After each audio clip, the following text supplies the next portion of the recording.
Lieutenant Tyler Webb sat in his chair, staring at the glowing screens around him.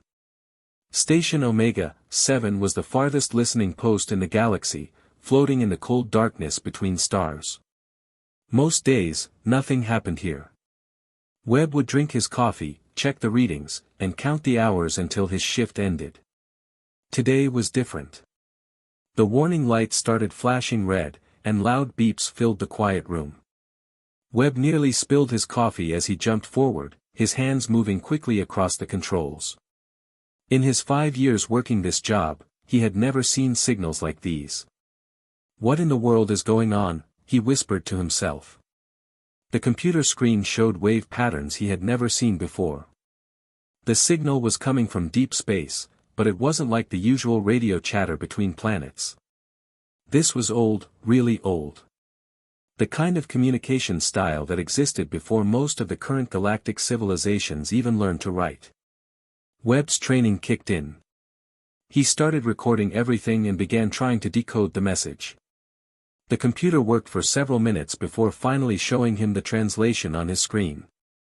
What he read made his hands shake. "To the children of the third world from Sol, we are dying. The devourers consume all. If any human still draws breath, we beg your aid. Coordinates follow." Webb read it again, then a third time. His heart started beating faster. Sol meant the solar system. The third world from Sol was Earth. But that was impossible. Everyone in the galaxy knew about Earth. It was a death world where nothing could live. The story said some aliens had tried to set up colonies there hundreds of years ago, but they all failed. The place was too dangerous, with wild weather, poisonous air, and deadly creatures everywhere. The coordinates at the end of the message pointed to a sector of space that most people avoided. It was called the Void Sector because ships that went there rarely came back. Space pirates, broken equipment, or worse, that's what happened to anyone foolish enough to travel those dark paths. Webb checked his equipment twice to make sure he wasn't seeing things. The signal was real, and it was strong despite coming from so far away. Whoever sent this message had used a lot of power to broadcast it across the galaxy. Then something even stranger happened. Exactly 12 hours later, the same message came through again. But this time, it was weaker. 12 hours after that, it came again, weaker still. Someone or something was sending this message over and over, but their power was running out. Webb tried to trace where exactly the signal was coming from. His computer showed him a star map with a small red dot blinking in the void sector. According to the records, that area had 3 planets. 2 were dead rocks, but one showed signs that it might once have supported life. The more Webb thought about it, the more confused he became. If Earth really was empty, who would know to send a message there? And why would anyone think humans could help? The galaxy was full of powerful civilizations with huge armies and advanced weapons. What could primitive humans do that the great galactic powers could not? Webb had heard stories about humans from the old-timers at the station. Scary stories. They said humans were violent beyond belief, that they turned fighting into an art form. The stories claimed humans could survive in places that would kill any other species in minutes. But those were just stories told to new recruits to make them nervous. Weren't they? As Webb sat in his chair, watching the message grow weaker with each transmission, he realized he had to make a choice. He could file a standard report and let his superiors decide what to do. That was the safe option. The message would probably get buried in paperwork, and whoever was calling for help would die waiting. Or he could do something that might get him fired, arrested, or worse. He could send a copy of this message to every major government in the galaxy and let them know that someone out there believed humans were real and needed their help.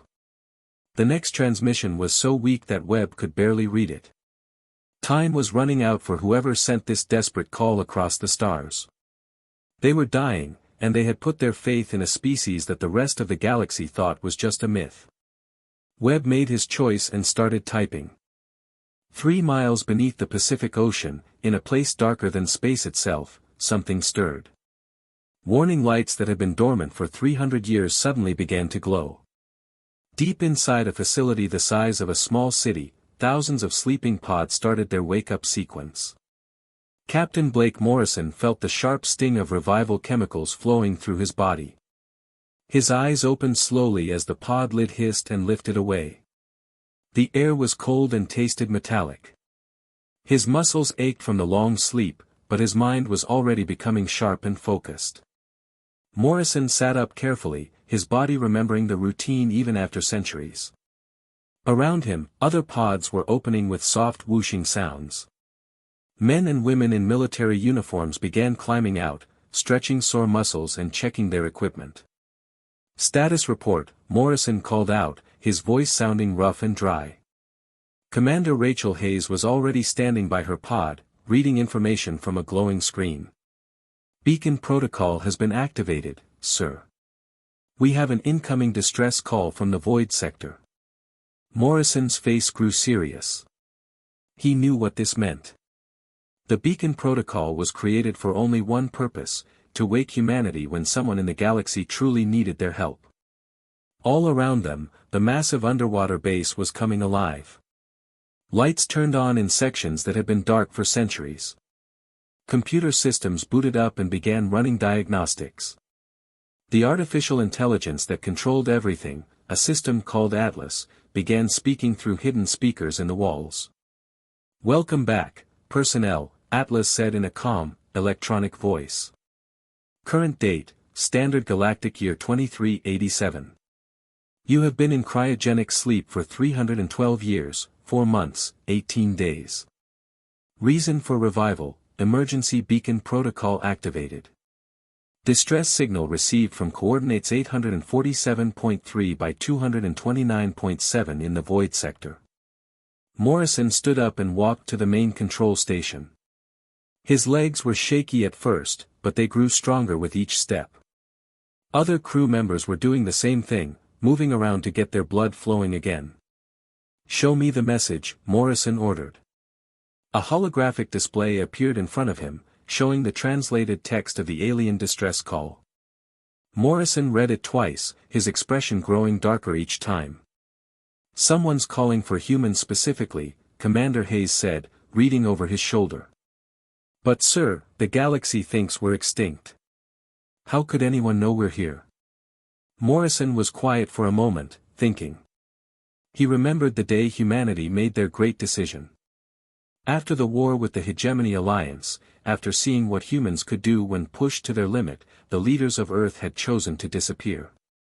They were too good at fighting, too dangerous to be left unchecked among the peaceful species of the galaxy.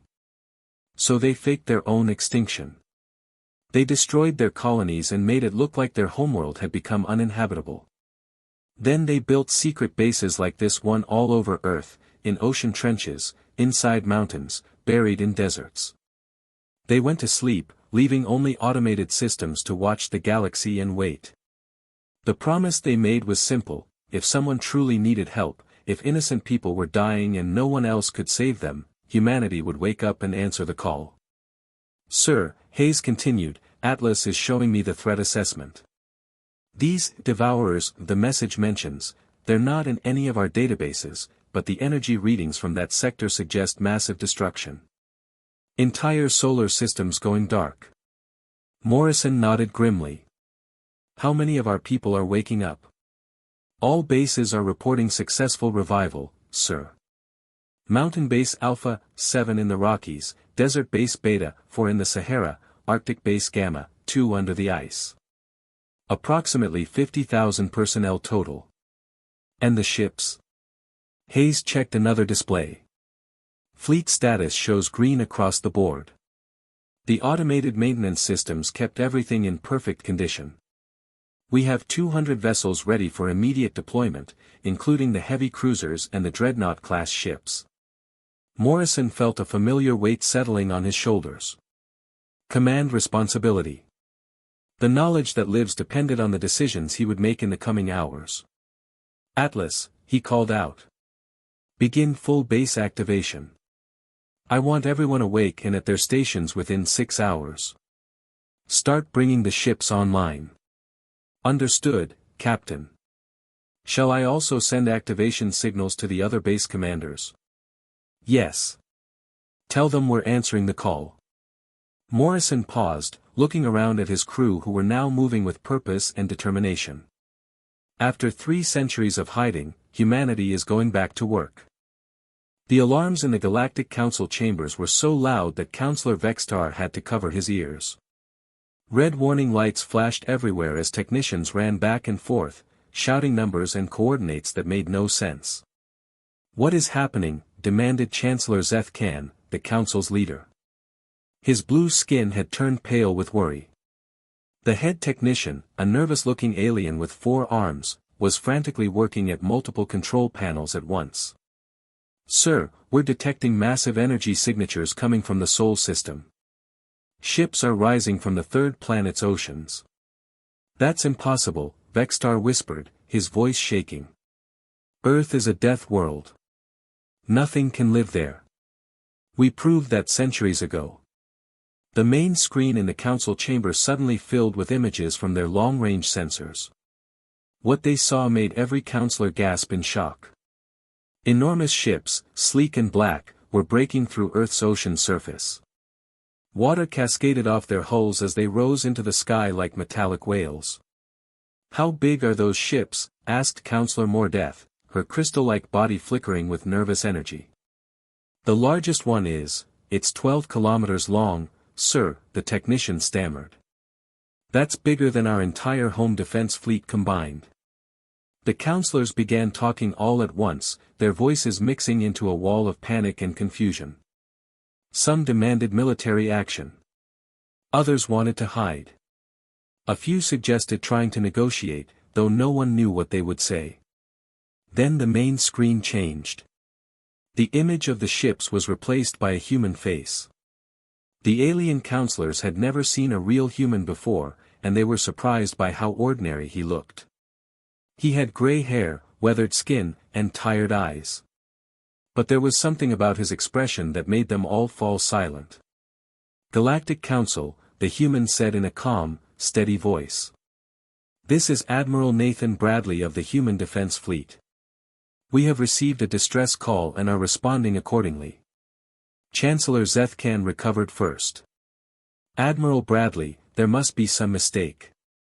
Humans are extinct. Have been for over 3 centuries.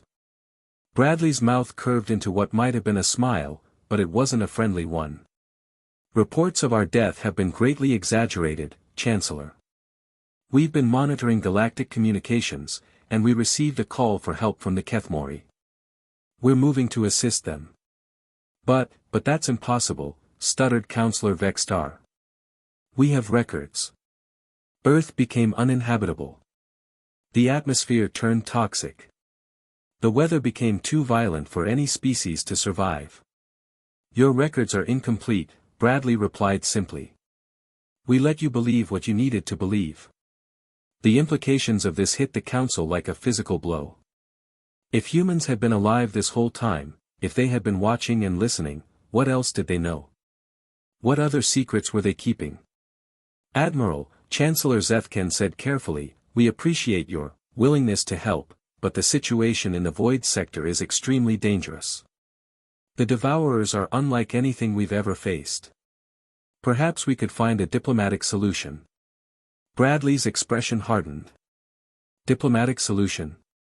"Counselor, according to our intelligence, the Devourers have consumed 17 star systems in the past 6 months. They don't negotiate. They don't take prisoners. They eat everything they touch and turn it into more of themselves." "Yes, but surely with time and careful planning." "The Kethmori don't have time," Bradley interrupted. "Their final transmission was sent 4 hours ago. By our calculations, they have maybe 2 days before their defenses fail completely." Counselor Mordeth leaned forward. "Admiral Bradley, with respect, what can you possibly do that our combined fleets cannot? We have tried everything. Our best scientists, our most advanced weapons, our finest military minds, nothing works against the Devourers." Bradley was quiet for a moment. When he spoke again, his voice was softer but somehow more frightening. Counselor, your species have spent the last 1,000 years perfecting the art of peace. You've built a civilization based on cooperation, understanding, and avoiding conflict whenever possible. These are admirable qualities. He paused, and his eyes seemed to look directly at each counselor individually. But while you were perfecting peace, humans were perfecting war. We didn't want to be what we are, which is why we left. But the Kethmori called our name, and someone who calls for help deserves an answer. Admiral, please reconsider, Chancellor Zethkan pleaded. If you attack the Devourers and fail, it could make things worse. They might learn from your tactics and become even more dangerous. Bradley's image began to flicker as his transmission prepared to end. Chancellor, we've been watching your species try to solve this problem with committees and diplomacy for months while people died. That ends now. But what if you're wrong? Vexstar called out desperately. Bradley's final words echoed through the chamber as his image disappeared. Then you'll know we tried. Someone asked for help, and we're coming. The moment the human fleet dropped out of hyperspace into the void sector, every crew member felt their blood turn cold. What they saw through their viewports wasn't space as they knew it, it was a graveyard. Captain Riley Foster stood on the bridge of the destroyer Relentless, staring at the horror before them. Where star charts showed there should be thriving solar systems with planets, moons, and asteroid belts, there was almost nothing left. Just empty space and chunks of dead rock floating in the darkness. My God, Foster whispered, her voice barely audible. They really did eat everything. Through the communication system, she could hear similar reactions from other ship captains across the fleet. Veteran soldiers who had seen combat in a dozen different conflicts were struggling to find words for what they were witnessing. The massive dreadnought Vengeance led their formation, its 12-kilometer length making it look like a moving city among the smaller ships. Admiral Bradley's voice came through the comm system, steady and calm despite what they were all seeing. All ships, maintain formation. Sensors are picking up massive energy readings from the fourth planet ahead. That's where the Kethmori are making their last stand. As they moved deeper into the system, the destruction became even more obvious. The first planet they passed had been completely stripped down to its core. What had once been a world with oceans and continents was now just a metal ball, perfectly smooth, with strange machines crawling across its surface like mechanical ants. Sir, called out Lieutenant Jackson Wells from the sensor station. I'm reading millions of those things on each planet. They're harvesting the raw materials and building more of themselves. Captain Foster activated her ship's long-range scanners and immediately wished she hadn't. The machines, which the galaxy called Devourers, looked like mechanical spiders the size of buildings. They moved in perfect coordination, stripping away rock and metal, feeding it into massive processing centers, and producing more of their kind in an endless cycle. How many are there? Foster asked her crew. Impossible to count accurately, Captain. But our computers estimate somewhere around 50 billion individual units across this system alone. The number was so large it was hard to understand. 50 billion machines, each one designed for only one purpose, to consume everything they encountered and make more copies of themselves. All ships, Admiral Bradley's voice cut through their shock. We're approaching the Kethmori homeworld. Prepare for combat. The planet appeared on their screens, and Foster felt a spark of hope. Unlike the other worlds they had passed, this one was still mostly intact. But that hope quickly faded as she saw what was happening on the surface. Enormous energy shields covered parts of the planet like glowing bubbles, and outside those shields, millions of Devourers pressed against the barriers like hungry wolves surrounding a campfire. The shields are failing, reported Wells. Energy readings are dropping fast. I'd say they have maybe 6 hours before total collapse. Admiral Bradley's next transmission carried a tone that Foster recognized from her military training. It was the voice of a predator who had found his prey. All ships, this is Admiral Bradley. I want everyone to remember what we learned in the war games. These machines are programmed to act like pack hunters. They swarm, they overwhelm, and they devour. But they have one weakness that every predator has: they don't expect their prey to fight back effectively. Foster smiled grimly as she understood what the Admiral meant. The other galactic civilizations had tried to fight the Devourers like they fought wars against other civilizations, with organized formations, careful strategies, and predictable tactics. But the Devourers weren't a civilization. They were a swarm of mechanical beasts. And humans had spent thousands of years learning how to hunt beasts. Battle stations, Foster ordered her crew. Weapons hot, shields up. Remember, we're not trying to destroy them all, we're trying to save the people down there. The human fleet split into smaller groups, each one moving with deadly precision. They didn't fly in the neat formations that other species preferred. Instead, they moved like a pack of wolves surrounding a herd of prey. The first contact came when a group of Devourers broke away from the planet's surface to investigate the new arrivals.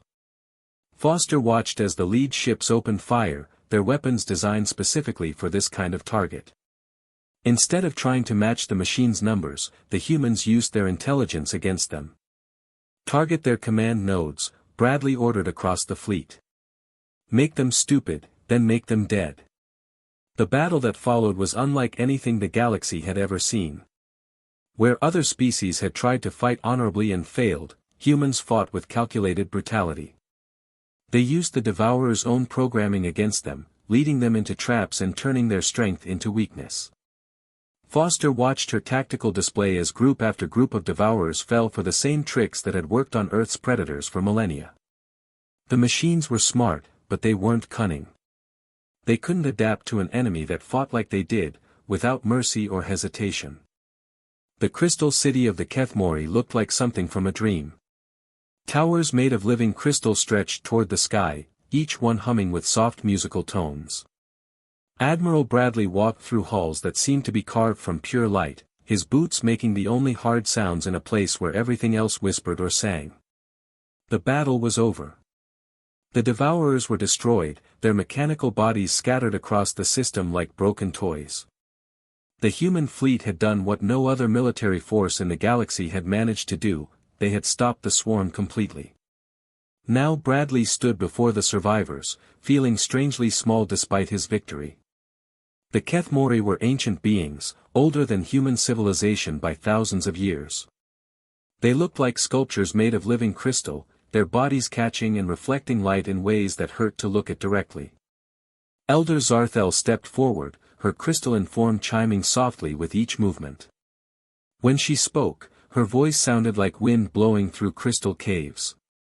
"Admiral Bradley," she said, "we have lived for many centuries, and we have seen empires rise and fall. We remember when your species first reached the stars, before the Great War that made them disappear." Bradley remained silent, knowing there was more to come. "We remember the stories," the elder continued.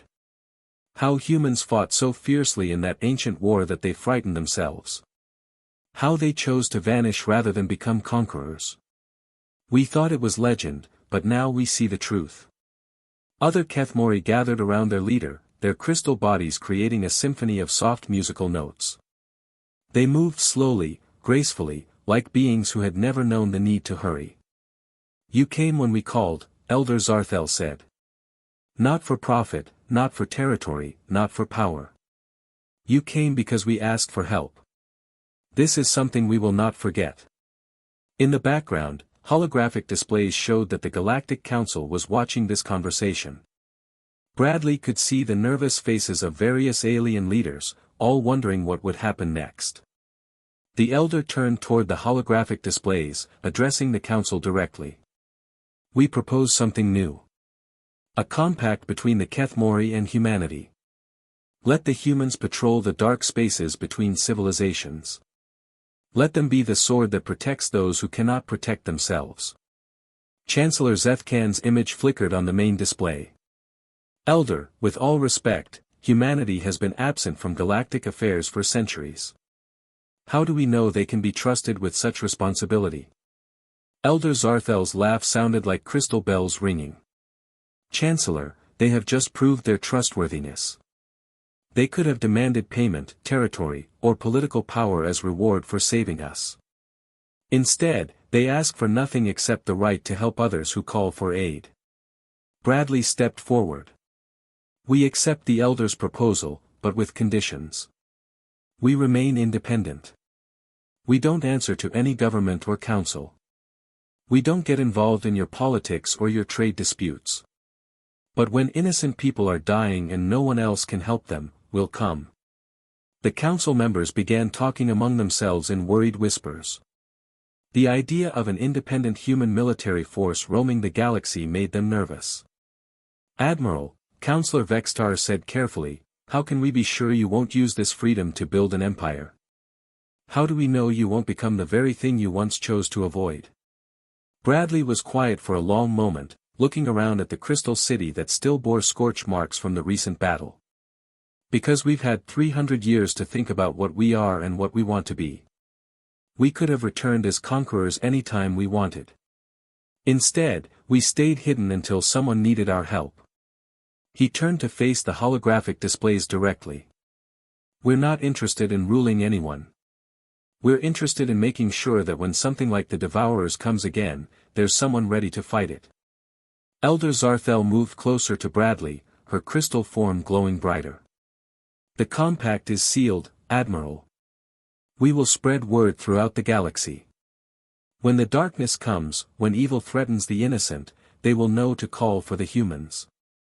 Over the next few hours, the human ships began to disperse. Some headed toward the outer rim to patrol the dangerous frontier regions. Others moved toward areas where pirates and raiders had been causing trouble.